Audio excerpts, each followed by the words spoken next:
Welcome back. It's another episode of Breaking the Safe with Ryan, Ripley, and Yuval Yeret. We're both professional Scrum trainers with Scrum.org. Yuval has another interesting title after his name. It is Safe Fellow. And so, of course, when we talk about breaking the safe and trying to figure out what's good, what's bad, what's ugly, we're going to defer to Yuval quite a bit in his expertise. But let's see if I can ask some decent questions this week. Actually, Yuval, a question came in. Your comments, everybody, are awesome. You're doing a great job in the comments section. Everyone's playing nice. We appreciate it. So big thumbs up. And the questions are really good. A number of questions came in around PI planning. So I went ahead and wordsmithed it a little bit and had a little fun. Is PI planning big upfront design, anti-agile, and all around evil? What do you think, Yuval? I don't know. What are your thoughts, Ryan? Before I go in, what are your thoughts? What's your perspective? Yeah, so product increment planning, I don't think it's all around evil. I think there are some interesting challenges that come when you're trying to plan that far ahead, right? So the last I knew, and correct me if I'm wrong, I haven't looked at this in it's been a minute. We're trying to plan, I think is it 6 sprints ahead? 8 roughly? to 12 weeks. So yes, 5 sprints. Five, 6 sprints ahead. I think when we go that far out, I think it's interesting to play what if, and I think it's good for a product owner to look at, her product backlog and say, what if, we have the most amazing 5 sprints? What could we, what kind of progress could we make towards our product goal? Or what kind of sprint goals could make sense? But when it comes to dedicating full days to thinking about what if, I get nervous only because after the first sprint, most likely everything's going to radically change. And so, I don't know how stable safe implementations are 3, 4, 5, 6 sprints out. I know from working with, with Todd and I working with thousands of students, I would argue maybe, hundreds of Scrum teams, maybe not quite that many, but we're quite a few Scrum teams in many organizations. Just having a sprint backlog that looks reasonable can be difficult enough. And now we're trying to do that, 5, 6 sprints, which could be 12 weeks out. It just seems like it would lead to a lot of waste and rework. And I'm not even certain within SAFE how you would trigger that reassessment of PI and whether or not executives expect what's established in PI to be consistent. I know we have the theory, but you and I are also trying to be very pragmatic. And what I have seen is that once PI is locked in, there is an expectation that it stays locked in. But planning that far ahead, I think, is just so difficult. So for me, is it all around evil? No. Does it have elements of anti-agile thinking? Probably. Is it all big upfront design? I don't think so.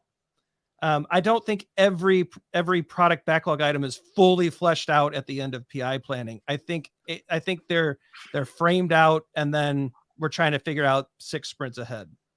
So that's my ramble. What have I done well? What have I done poorly? And where do I need to improve, Yuval?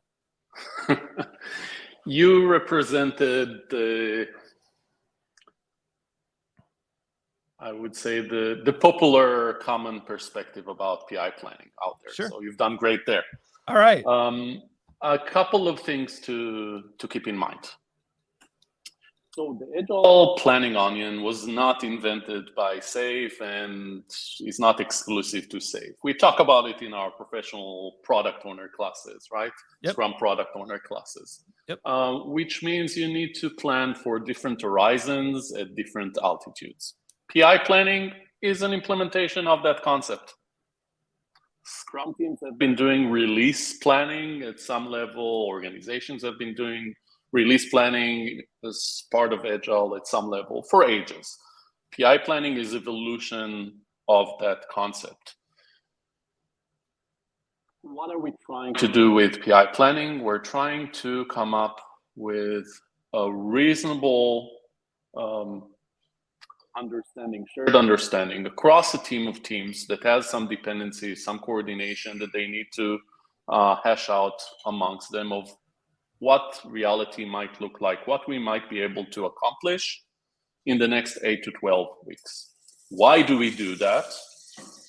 There are a couple of main reasons we do that. One is the business wants some understanding of what to expect.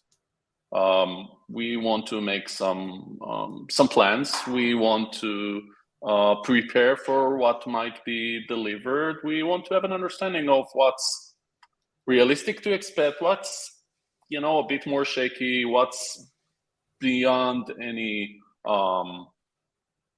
expectation that it would happen. In order to come up with that sort of forecast, teams need to go through some sort of process. The real magic in PI planning is how it involves everybody throughout all of the teams or the team of teams that are working together towards these goals to align on what's important and what's possible. That's the magic of PI planning. In order to get there, what SAFE did is basically take ideas that come from the work of Gene Tabeka, one of the facilitation gods of the Agile space, something at Raleigh they called big room planning. Dean loved that approach and basically brought it into SAFE. That approach is a set of facilitation moves that are orchestrated together to go through a sequence of context setting by leadership, then teams breaking out to come up with their plans, then integrating the thinking, seeing where we at, doing some what if scenarios, then breaking apart again, all of that with the desire to align and come up with a plan that everybody is involved with and is committed to. In a sense, PI planning is the way we achieve an empowered Agile release train that understands what's its purpose and is committed towards its purpose. Now, what PI planning is not is detailed planning for 5 or 6 sprints ahead. We go into what might happen in each one of these iterations in order to flesh out the details, sort of sent up exercise. But the result of PI planning is not, which stories are going to happen in which iteration. The outcome of PI planning is objectives that we believe are realistic for each one of the teams and for the Agile release train. And similarly to the sprint goal, that is different than the sprint backlog. The sprint goal stays stable throughout the sprint. The sprint backlog does not. The PI objectives are expected to be stable throughout the PI. The backlogs for the different iterations are not expected to be stable and are not even considered an output of PI planning. So if I were to bring this into professional Scrum, an equivalent would be, we're going to plan out at a high level what our sprint goals are going to be for the next 4, 5, 6 sprints. We're going to think about why those are important, how we're going to measure whether or not we've achieved them, how we're going to measure the impact of those goals on our product and on our stakeholders. We're going to talk about any big dependencies we know up front. We're going to talk about a risk mitigation plan. We're going to get our primary portfolio board or program board set up. And then we're going to execute the sprints and start working through the details now that all of these things are laid out. Is that accurate?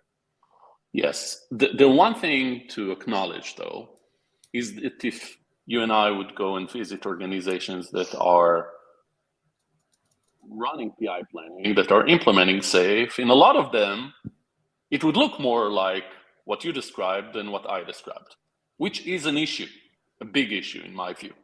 I mean, no matter how much as a SAFE fellow in SPCT, I can talk about this approach to PI planning in training, and even in organizations that I work with, there's the gravity of we feel more comfortable with defining the details. People struggle to follow the principles of assume variability, preserve options. Yep. This is SAFE principle. The SAFE principle number 3 says we assume variability and we preserve options, which means let's focus on objectives. Let's keep the detailed backlogs open. Let's not commit to these. Things might shift throughout the PI. So there's a big gap between the theory of SAFe and how it's practiced in the trenches, which is a gap that we need to work on closing. And that's part of our role as SAFe fellows and SPCTs, is to educate people, to help them kind of evolve from, let's call it mechanical SAFe, to SAFe that follows the principle, professional SAFe, whatever you want to call it. Sure. It's interesting because the advent of remote work, it has allowed me to observe a few PI planning sessions. We have had a few clients who have said, hey, what does this look like? And what are your thoughts? And it looked like exactly what the anti-pattern you described, right? All right, iteration 1, here's everything we're going to try to do. We might have a sprint goal, we might not, but our past cadence or velocity or whatever it is, because we know story points are trash, but the past cadence or velocity is 20. So we're going to cram 20 into this one. All right, what does iteration 2 look like? We got 20 more points to and so by the end, they actually have fleshed out backlogs for each iteration. They're planning these at six sprints out. And I watch this and I just go, it takes one little thing or one dependency that you think you have managed but isn't, and this whole thing just crumbles. And so it's good to hear that the theory is actually big goals across the 6, some implementation ideas, some dependency management, some risk mitigation. Maybe in the upcoming sprint, there's a little more detail, but everything else is kind of vague. So we're preserving options, right? It's more in the middle between what you're describing and what I'm describing. The theory does expect to see less and less detail as we proceed through the PI. We are talking about, having guard bands, ballast, buffers, whatever you want to call it, because we know that reality is going to be different than, these post-its that we're now putting there for stuff that's going to happen more than 2 months from now. But we are fleshing out, at least at some level, we're breaking down the features that we're bringing into the PI one level down to get a feeling for what's possible. What do we think we need from other teams? What's our hypothesis about what's going to happen? The challenge is remembering that this is an hypothesis and remembering that there's going to be a lot of uncertainty as we, as the rubber meets the road for this PI. If we don't go one level down, if we just keep it that these are the features, let's see what fits in, that the risk is that our plan is not going to be realistic. It's not going to have enough meat on the bones to really stress test it, to really say we're confident in it or we're not confident in it. You know what, though? Some would say that you adopt professional Scrum because you embrace uncertainty and want to manage risk. And then they would say you embrace SAFe because you reject uncertainty and you want to have predictability. And so you see those implementations play out. Now, again, on the Scrum side, there are definitely mechanical. I mean, Zombie Scrum, Barry and Chris, Barry Overeem, Christian Yeret, who's out of the Netherlands, their Zombie Scrum Survival Guide book is exactly because there's bad Scrum implementations. So we have to concede that, right? But at the same time, when you have a framework like SAFe that is hell-bent on giving the illusion or the actual implementation of predictability, it also makes it hard to also say your whole PI planning is a hypothesis and all the work you just did to plan can and will change, right? I guess or tell me if I've mischaracterized. I want to make sure I'm fair with you. I think you're mischaracterizing it a bit. So it's in the nuances. So SAFe does try to achieve predictability, some predictability of what the business might expect. And I think in many environments with Scrum, we try to achieve some predictability as well, despite the uncertainty and risk. We use Scrum and SAFe, by the way, to manage risk, manage uncertainty in a way where, despite all of the uncertainty, we can have some predictability. Now, this is magic, right? How do you do that? Right. You cannot have full predictability to everything that will happen. But what you can do is you can prioritize. You can decide those are the things that are really important to me. I know a lot is going to shift, but that's my core. That's the that's the main bone through this PI that we're going to focus on, and we're gonna throw a lot overboard in order to protect this core stuff.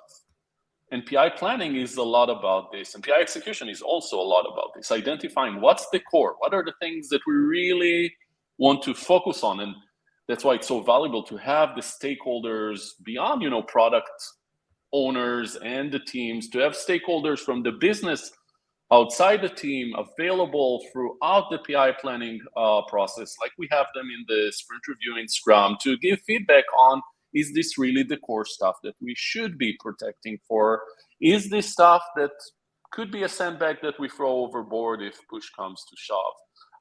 We are willing to have some space in the PI, not load it to 100%, for sure not load it to 120%. We even have an IP iteration towards the end of the PI, 2 weeks, which we don't plan for at all. A lot of things that we do to achieve predictability, some predictability, not full predictability, some predictability, while acknowledging that there's a lot of uncertainty in the work that we're doing. Something else that I see applied heavily to PI planning is that when you go back to retrospect about the last product increment, is that there is a lot of discussion around planned versus actual. There are teams that want to see how accurate they were at planning 5 to 6 sprints out. And to me, that's, again, it's that bent on predictability. But I think even you would agree, we're never going to be good at this, right? If we're getting 100% of our PI planning correct, I'm either calling foul, someone's cooking the books, or we sandbagged so badly that we couldn't possibly miss. You know what I mean?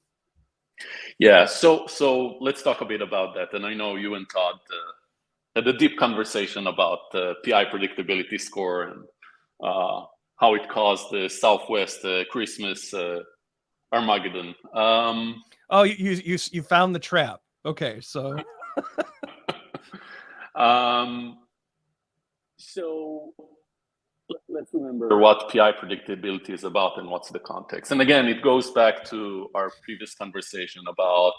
But wait a minute, I want to hold your feet to the fire a little bit. So the people in that video that we published that were giving a talk at the SAFE Summit used that as a metric for success.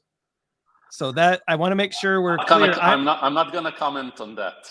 I got that, but I just want to make sure people aren't thinking that I just pulled this unfair argument out of the air. That was from their mouths, right? Okay, cool. Go ahead. I'm sorry.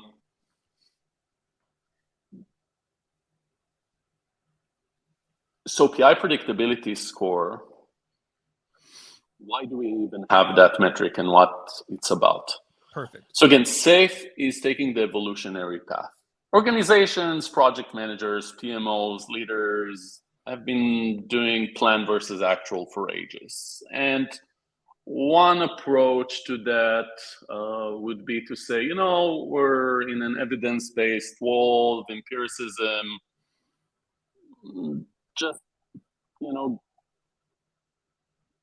break that habit cold. Just stop, right? That's one way to do it. So it doesn't make sense to do any sort of plan versus actual. Whatever we manage to do, Predictability is, not that important. It will be done when it's done. I remember, in one of the Agile Israel conferences, we were doing a panel, and one of the well-known Scrum Alliance CSTs, you probably know the guy, was on the stage, and somebody was asking, we need to have a big release at some point, and we need to know, the business needs to know, when it's going to be ready. And, the CST answer was, well, you can't know. Tell the business you can't know, right? Now, there's some truth to that statement, but there's also a lot of arrogance and disregard for what's driving business. I know when you run, a professional Agile leadership, class at scrum.org, predictability is one of the highlights of the conversation, Ron. When I came and took the class, predictability was a big topic there. So predictability is important to business leaders. It is. Absolutely. Totally concede the point. The context of predictability, though, is what's, I think, important. So when someone says, can we predict down to the person what they're going to do in a sprint? The answer is no. Can we predict down to the product backlog item what's going to happen in a sprint? The answer is no. Can we, from a predictable standpoint, say that each and every sprint we will commit to a sprint goal and achieve it? Now we're in the yes mode. Now you can say yes. You're playing into my hand. Thank you. So what's the predictability score measuring? It's measuring those PI objectives that I talk about. Sure. Remember, the backlogs are not the output of PI planning. We don't even look at them. Some teams look at them. Some teams take the output of PI planning and put it straight into Jira or DevOps, whatever, or their boards. But they're not the output we commit to from PI planning. We commit to the PI objectives. From a theory or practice standpoint, though? Practice. What we commit to in a practical sense, we commit to PI objectives. Okay. Some organizations, by the way, don't use PI objectives, which is a shame. You might have seen in PI plannings that you attend, people don't have time for this, they don't really understand for this, like people don't have sprint goals, right? Same Correct. story. Yep. We have a lot of work to do. We're going to be busy for many years to come. No worries there. The money will never run out. Yes. So when we finish the PI, actually every 2 weeks, or let's start with the theory and my addition on top of it. Sure. The theory is at the end of the PI, we look at that plan of record PI objectives, and we look at, okay, how did we do with these objectives?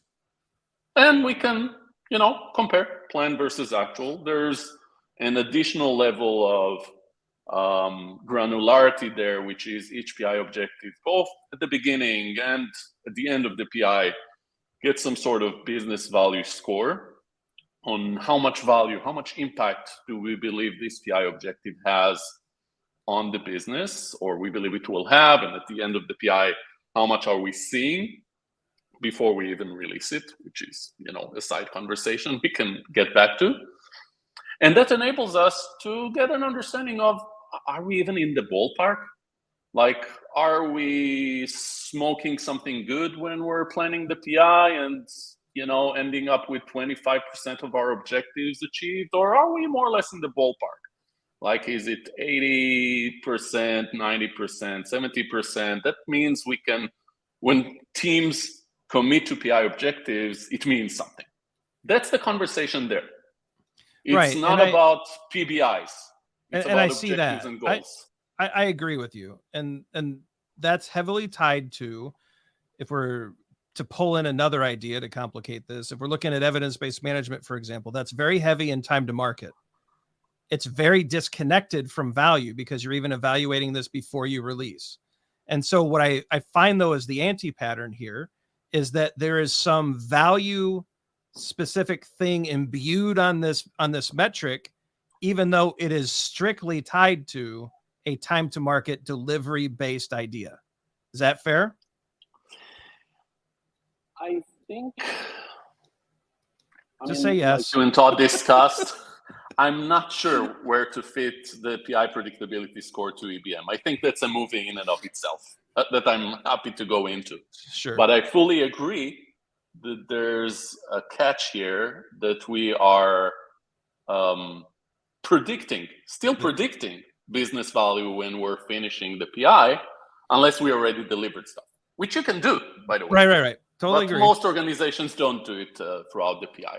I actually wrote a blog post. We can link to it in the notes that talks about actual business value. I even talked at the Safe Summit about this to talk about this gap that we need to close if we really want to be evidence-based in the conversations about PI objectives. Well, and even like the heavy connection to the train and the release, right? Even this, because you just said you can release at any time during the train execution or the PI work, but you also said most organizations don't. And that's kind of an interesting, well, maybe that's a future video, but that disconnect from value along with this PI score is really interesting to me. I'm not going to beat this point down any further, but that disconnect I think is problematic with this particular metric. Yeah.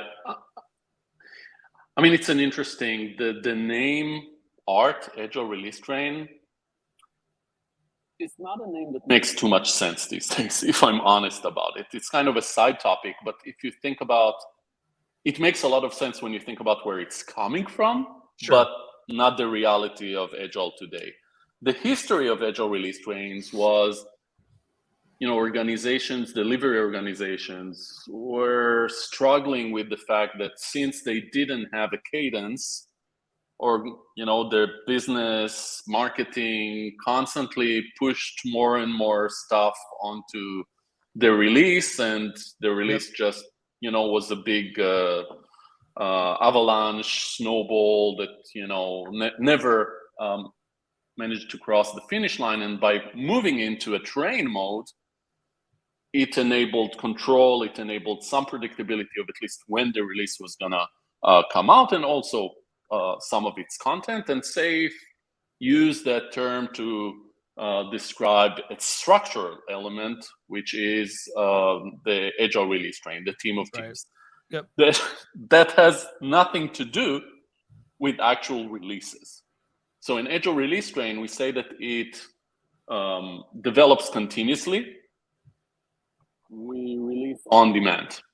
So releases could happen at any time throughout the PI. It could happen at the end of the PI. It could happen once every couple of PIs, if that's your reality. But a lot of people still associate. Every time I work with an organization, every class, people still associate, just because of the language. Language is so important. People still associate an art with a release, and by default go into this mode of you don't release throughout the PI. You release at the end of the PI. So, I sometimes wish that the name for an art would be different, but there's a lot of legacy. Changing the name of the art is like, would we go and change Scrum Master to a different name in this day and age? Right. There are some problems with that name, but we're not going to change that name. Nope. No, and to me, I as we come up on the half hour here, I look at PI planning, and of course I've taken a few shots at it, and I think there's some interesting points for us to continue working through on future videos. We certainly want all of your questions and comments below. Make sure that you let us know your thoughts on PI planning, your questions about it. What I think the charitable way that I look at this, right? So if I take some of the criticisms aside, what I think PI planning has done is really taken the time that teams should be spending on product backlog refinement and formalized it. That's kind of how I've kind of rationalized it in my head. It's basically saying product backlog refinement is now an event, and we're calling it PI planning. And you're going to look at your product backlog, and you're going to add some detail. You're going to forecast it out. You're going to figure out some sprint goals. You're going to do this as a team with your stakeholders. And you're really just saying it's no longer optional. And when I think about it like that, I kind of close my eyes and I think this is probably okay. When I open my eyes again, I'm like, no, we can't do that. But that's kind of where my headspace is at with it at this point. Let me suggest that's an interesting way to look at it. An alternative is to say PI planning is the future of quarterly planning. Sure. Quarterly business planning, whatever. We understand, okay, what do we need to achieve as a business? What can we actually do? Involving everybody that has a stake in actually making these things happen, rather than telling them, coming up with arbitrary, let's talk OKRs. One option is to come up with arbitrary objectives and key results and tell people this is what you'll be able to do, this is what you're going to do, and then be surprised that that doesn't happen or that people are frustrated at the end of the quarter. The alternative is to involve people and say, okay, this is where we want to go. This is what's important to us. Let's collaborate on the art of the possible. share our thoughts, have a couple of rounds, and converge to a baseline plan, a starting point. We will evolve it throughout the PI or throughout the quarter for how are we going to run this quarter. And it energizes people, it connects people. It's an opportunity, especially in this day and age of remote work, to actually get teams together, whether it's together on Zoom or Teams or actually in the same room, and create some runway for collaboration for the next quarter. I wish every SPC would watch this and execute PI planning just as you described it. Because I wonder, and we have this problem on the Scrum side, right? Does the Scrum Master off the street execute Scrum the same way that someone who's committed to this as a lifelong career? Or is a fellow needed to get PI planning to this level? And so I the way that you describe it, I would do what you just said over annual planning every day of the week and twice on Sunday, right? I think that's an excellent vision. What you described and what's actually out in the world, and again, we have plenty of these issues on the Scrum side as well, but I think what you described and what's in practice, there's a separation. Yeah. Jerry Weinberg called it the law of the raspberry jam. Yeah, the further it spreads, the thinner it gets. I agree with you. Safety is very successful, and here it's an issue. The expertise around how to do these sort of things well and understanding of the principles, it's not spread as widely as I wish it would be. Yep. Very good. Well, Yuval, thank you for talking through PI planning, and thank you for working through some of those ideas. What do we all think, right? I think Yuval did great. How do you feel about it? What are your questions? What are your comments? What have you seen in PI planning? Leave it below. We'd love to see your comments. Your comments turn into future videos, so keep the good questions coming, and we'll keep recording videos. Like and subscribe so you don't miss future episodes. We're going to keep publishing these probably once a week or so, and so you don't want to miss when these drop. And again, just thanks for the great conduct in the community. We really appreciate it. We'll be back next week with another Breaking the Safe topic. For Yuval, I'm Ryan. Go forward and do your research. All of our resources are dropped in the description, so you can check out the websites we're looking at and come to your own conclusions. And let us know how that goes. We'll see you next week. See you, Ryan.